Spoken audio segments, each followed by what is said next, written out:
This week we're going on safari in Jewellery Land and hunting for Goombas. In the next Super Scope game on my list, Yoshi's Safari.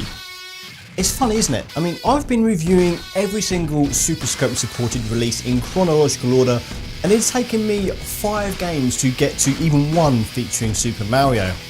Now, you would think that Nintendo would put their best foot forward in terms of their 16-bit light gun peripheral, but not with the Super Scope. I mean, even the Super Nintendo Mouse launched with a Mario game in the form of Mario Paint, but the Super Scope got short shrift in this regard. Never mind, for we've finally come to mustachioed one's but maiden voyage in terms of light gun games, albeit one where his name isn't even in the title. For this is another of Yoshi's non-canonical starring roles, and in the case of Yoshi's Safari, you play the entirety of the game in Mario's point of view, riding upon the green dinosaur's back. Bowser and those dastardly Koopa kids have taken up shop in the far-off reaches of Jewellery Land, which, you'll be disappointed, is not where Mr. T lives. No, this is the domain of King Fret and Prince Pine, who have been captured by Bowser and his cronies. No, I have no idea who they are either, but it makes a change from rescuing Princess Peach. Side note, this game is the first Western Mario release to name the princess by her original Japanese moniker, Peach, instead of the well-known Western name of Toadstool. Anyway, Jewellery Land doesn't appear to be too different from the standard Mushroom Kingdom locales. Laid before you are about 12 levels in total, all ticking the requisite Mario theme boxes. You got your standard land-based areas, underwater bits, fiery environments and more, but the aim of the game remains the same. Get from point A to point B in a linear fashion, ensuring you do so safely by blowing a path through every nasty that gets in your way. Only this time there's less stomping and more using the very un-Mario-like method of heavy artillery. Yeah, this is an on-rail shooter, but one where the action is head-on as you ride down Mode 7 pathways, mowing down enemies before they get too close to you. It's sort of like Mario Kart, only with linear tracks and guns, and it really is linear too. You might get the option to go down a different path by shooting a gate, or not, but it's a decision that rarely affects anything other than maybe a power-up or a few more enemies.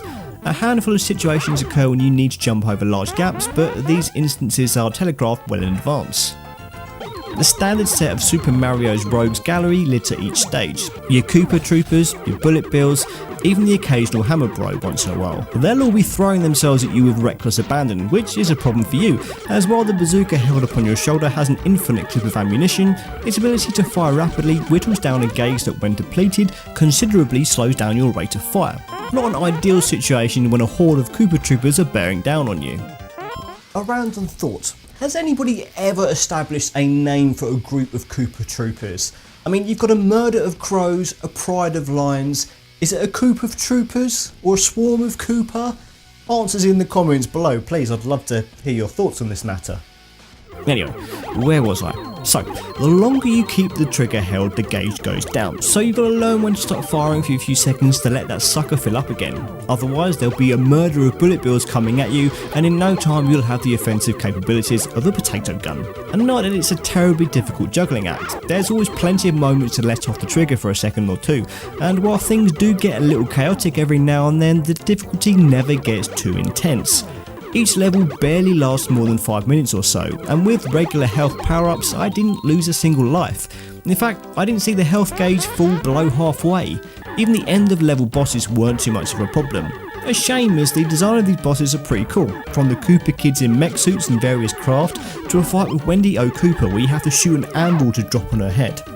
I played Yoshi's Safari from start to finish in a brisk 1 hour session, at which point you're given a code to enter that unlocks the game's hard mode. Now this makes for a much more challenging experience and ultimately a more satisfying one. The levels and bosses have switched around, more enemies come at you, and your time limit for finishing each stage is reduced.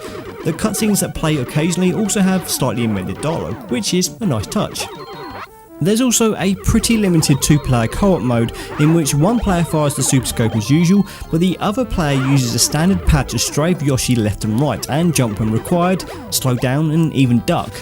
Ducking is surprisingly useful, as in the single player mode enemies will regularly fly in front of Yoshi's head, and if you shoot him he will take damage and give you a shady look at the same time.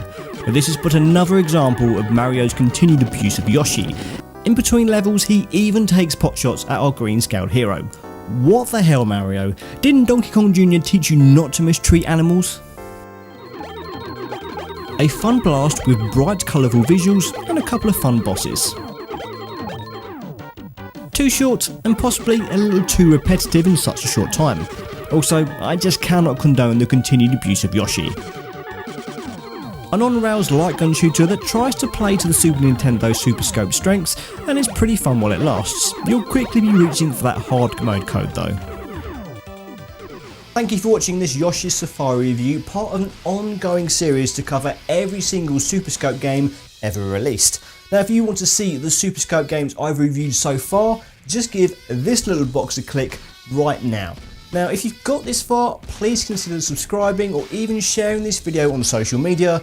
I'll be back next week with another video, so see you guys soon, take care and goodbye.